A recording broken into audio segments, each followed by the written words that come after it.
नमस्कार दोस्तों। चैत्र नवरात्रि माँ दुर्गा की आराधना का सबसे पवित्र समय होता है, लेकिन कई लोग अनजाने में ऐसी चीजें खा लेते हैं जिससे उनका व्रत टूट जाता है और पूजा का फल नहीं मिलता। केवल एक पर्व नहीं है, बल्कि ये वो 9 रातें हैं जब मनुष्य की भाग्य की दिशा बदलने की शक्ति स्वयं जगत जननी माँ जगदम्बा के हाथों में होती है। अगर इन पावन 9 दिनों में आपने अनजाने में भी अपने घर में कुछ ऐसी चीजें बना ली, और इस दिन जो लोग नवरात्रि का व्रत फलाहार वाला करते हैं तो ये फल खा लेते हैं जो शास्त्रों में वर्जित बताई गई हैं, तो समझ लीजिए कि आपने अपने ही हाथों से अपने सुख, शांति और समृद्धि पर ताला लगा दिया। माता की कृपा जहां बरसनी चाहिए थी, वहां उनका प्रचंड रूप सक्रिय हो सकता है। और जब मां नवदुर्ग प्रसन्न होती हैं तो व्यक्ति के जीवन में ऐसी उलझनें शुरू होती हैं जिनका अंत दिखाई नहीं देता। लक्ष्मी उस घर से उल्टे पांव चली जाती है, क्योंकि जहां माता रानी क्रोधित होती हैं वहां दरिद्रता, भूत प्रेत और नकारात्मक शक्तियों का वास हो जाता है। इसलिए आज से ही अपने मन में ये तारीख लाल रंग से लिख लीजिए, 19 मार्च 2026। लेकिन भक्तों, तिथियां जानने से पहले आपके लिए ये जानना अत्यंत आवश्यक है कि आखिर सभी नवरात्रियों में चैत्र नवरात्रि का इतना विशेष महत्व क्यों है और इसकी कथा क्या है। हमारे शास्त्रों में मुख्य रूप से 4 नवरात्रि का वर्णन आता है, लेकिन चैत्र नवरात्रि का स्थान इन सब में सर्वोच्च माना गया है। पौराणिक कथाओं के अनुसार जब ये ब्रह्मांड अंधकार में डूबा हुआ था और सृष्टि का कोई स्वरूप नहीं था, तब परमपिता ब्रह्मा जी ने आदि शक्ति माँ दुर्गा की घोर तपस्या की थी। माता ने प्रसन्न होकर अपनी दिव्य ऊर्जा से ब्रह्मा जी को सृष्टि निर्माण की शक्ति प्रदान की। शास्त्रों में वर्णित है कि जिस दिन ब्रह्मा जी ने इस ब्रह्मांड की रचना प्रारंभ की, वो दिन कोई और नहीं बल्कि चैत्र मास के शुक्ल पक्ष की प्रतिपदा तिथि ही थी। इसीलिए चैत्र नवरात्रि केवल माता की पूजा का दिन नहीं है, बल्कि ये हमारे हिंदू नववर्ष का प्रथम दिन भी है। ये ब्रह्मांड के जन्म का उत्सव है। इस दिन माता दुर्गा का ये श्लोक जपना अत्यंत शुभ होता है। सर्व मंगल मांगल्ये शिवे सर्वार्थ साधिके शरण्य त्र्यंबके गौरे नारायणी नमोस्तुते। हे नारायणी, तुम सब प्रकार का मंगल प्रदान करने वाली मंगलमयी हो, कल्याणदायिनी हो, सबके मनोरथों को सिद्ध करने वाली हो, तुम्हें मेरा बारंबार नमस्कार है। प्रिय भक्तों, इस बार चैत्र नवरात्रि की शुरुआत 19 मार्च 2026 से हो रही है और इसका समापन महानवमी व दशमी के साथ होगा। इस बार माता रानी किस सवारी पर आ रही हैं और किस सवारी से प्रस्थान कर रही हैं, ये जानना भी बहुत जरूरी है। शास्त्रों के अनुसार दिन के हिसाब से माता रानी की सवारी तय होती है। इस बार माता रानी पालकी पर सवार होकर आ रही हैं और उनका प्रस्थान गज हाथी पर होगा। हाथी पर विदाई अत्यंत शुभ मानी जाती है, जो ये दर्शाती है कि माता अपने साथ सारे कष्ट ले जाएंगी और धरती पर उत्तम वर्षा और धन धान्य की वर्षा करेंगी। ग्रहों की ऐसी विशेष स्थिति बन रही है जो सैकड़ों वर्षों में कभी कभी ही बनती है। इन 9 दिनों में पृथ्वी पर सकारात्मक और नकारात्मक शक्तियां दोनों अपने चरम पर होंगी। ऐसे में मनुष्य का हर कर्म, हर विचार और हर निवाला कई गुना प्रभाव डालता है। ये मत सोचिए कि केवल कलश स्थापना कर देने या मंदिर जाकर जोत जला देने से सब कुछ ठीक हो जाएगा। पूजा भी फल देती है जब जीवन की हर छोटी प्रक्रिया शुद्ध हो, और उसमें सबसे महत्वपूर्ण है भोजन। शास्त्र कहते हैं कि जैसा अन्न वैसा मन और जैसा मन वैसा भाग्य। नवरात्रि के 9 दिनों में ये सिद्धांत नियम बन जाता है। उस समय आदि शक्ति का तत्व वातावरण में व्याप्त रहता है। माता रानी सात्विकता की देवी है, उन्हें सात्विकता प्रिय है। अगर उन 9 दिनों में आपके घर की रसोई में तामसिकता प्रवेश कर गई तो वो दिव्य ऊर्जा आपके घर की दहलीज से ही लौट जाती है। बाहर से भले सब कुछ ठीक दिखे, लेकिन भीतर से जीवन खोखला होने लगता है।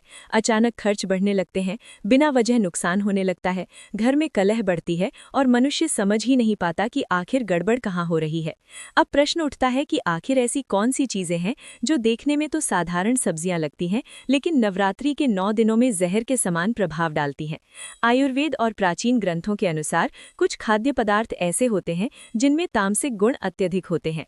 ये पदार्थ मन में आलस्य, क्रोध, वासना और नकारात्मकता बढ़ाते हैं। नवरात्रि के दौरान इनका सेवन करना ऐसा ही है जैसे आप स्वयं अपने हाथों से अपने भाग्य के दीपक को बुझा दें। और सबसे चौंकाने वाली बात यह है कि इन 5 सब्जियों में से एक सब्जी ऐसी है जो लगभग हर भारतीय घर में रोज बनती है। लोग उसे साधारण समझते हैं, लेकिन नवरात्रि में वही सबसे बड़ी भूल बन सकती है।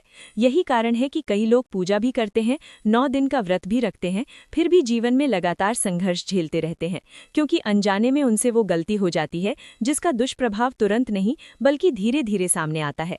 याद रखिए, नवरात्रि नवरात्रि केवल उपवास का दिन नहीं है, ये आत्मशुद्धि का दिन है। ये अपने खान पान, विचार और कर्म को सात्विक बनाने का दिन है।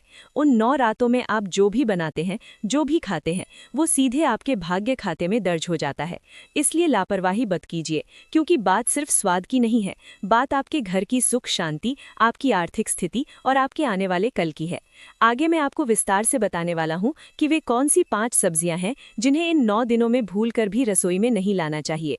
ध्यान से सुनते रहिए, क्योंकि ये जानकारी आपको और आपके परिवार को बड़े संकट से बचा सकती है। उससे पहले हम ये जानते हैं कि जो लोग नवरात्रि के दिन फलाहार करते हैं, इस दिन कौन से फल खाना हमारे शास्त्रों में वर्जित बताया गया है। तो चलिए शुरू करते हैं।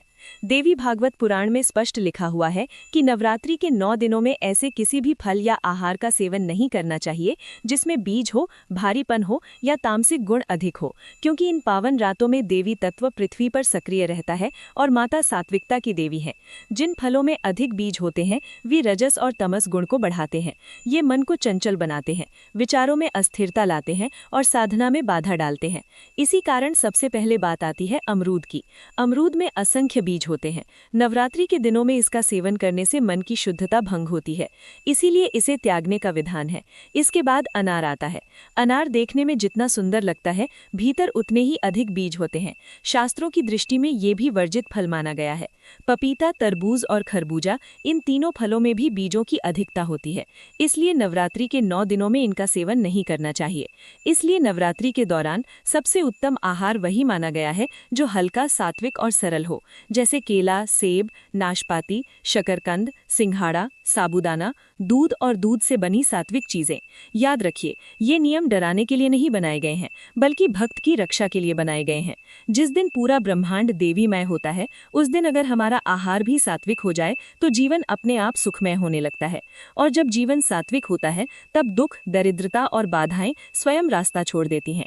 इसलिए इस चैत्र नवरात्रि संकल्प लीजिए कि आप अपने आहार को शुद्ध रखेंगे, वर्जित फलों से दूर रहेंगे और पूरे श्रद्धा भाव से मां जगदम्बा की आराधना करेंगे। माता रानी अवश्य प्रसन्न होंगी और आपके जीवन में सुख, शांति और समृद्धि की वर्षा करेंगी। एक छोटा सा मंत्र भी माता को प्रसन्न करने के लिए जरूर जपें। ओम ऐ हंग क्लीम चामुंडाय विच्छे। अब चलिए भक्तों, अब हम ये जानते हैं कि नवरात्रि के 9 दिनों में कौन सी 5 सब्जियां हमारे शास्त्रों में वर्जित बताई गई हैं, जो कि ना खानी चाहिए और ना ही बनानी चाहिए। पहली सब्जी की, जिसे देखकर शायद आपको यकीन ना हो, लेकिन शास्त्रों में इसे नवरात्रि के दिनों में घर के भीतर लाना तक वर्जित बताया गया है। वो सब्जी है बैंगन। जी हाँ, आपको आश्चर्य हो सकता है, लेकिन बैंगन को लेकर हमारे सनातन ग्रंथों में अत्यंत कठोर नियम बताए गए हैं। किसी भी विशेष पर्व, तिथि या नवरात्रि के दिन तो इसे स्पर्श करना भी दोषपूर्ण बताया गया है। अब प्रश्न ये उठता है कि ऐसा क्यों कहा गया है।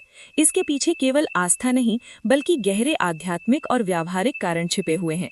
आध्यात्मिक दृष्टि से बैंगन को तामसिक प्रवृत्ति की सब्जी माना गया है। प्राचीन मान्यताओं के अनुसार इसमें अत्यधिक मात्रा में बीज होते हैं, और जहां बीजों की संख्या अधिक होती है, वहां मन की चंचलता भी बढ़ती है। ये मन में वासना, उत्तेजना और अस्थिरता को जन्म देता है। नवरात्रि वो समय है जब साधक को अपने भीतर पूर्ण संयम स्थापित करना होता है। ये साधना, तपस्या और आत्मचिंतन के 9 दिन हैं। इस समय मन को स्थिर और शांत रखना अत्यंत आवश्यक है, ताकि साधक देवी तत्व से जुड़ सके। यदि इन पावन दिनों में बैंगन की सब्जी, भरता या कोई भी व्यंजन बनाया जाए, तो ये माना जाता है कि घर के सदस्यों के स्वभाव में उग्रता आने लगती है। छोटी छोटी बातों पर क्रोध, तकरार और कलह बढ़ने लगता है। जहां अशांति होती है, वहां लक्ष्मी का वास नहीं होता। धीरे धीरे घर की सुख समृद्धि प्रभावित होने लगती है और मानसिक तनाव बढ़ता चला जाता है। वैज्ञानिक दृष्टि से भी सावधानी बताई गई है। नवरात्रि के 9 दिनों में ग्रहण किया गया भोजन सीधे शरीर और मन दोनों को प्रभावित करता है। यदि अनजाने में भी अशुद्ध या दूषित भोजन हो जाए, तो व्रत और पूजा का संपूर्ण फल नष्ट हो सकता है। इसलिए संकल्प लें कि इन 9 दिनों में बाजार जाते समय बैंगन की ओर देखेंगे भी नहीं। अब बात करते हैं दूसरी सब्जी की, जिसे कई ग्रंथों में बैंगन से भी अधिक हानिकारक बताया गया है।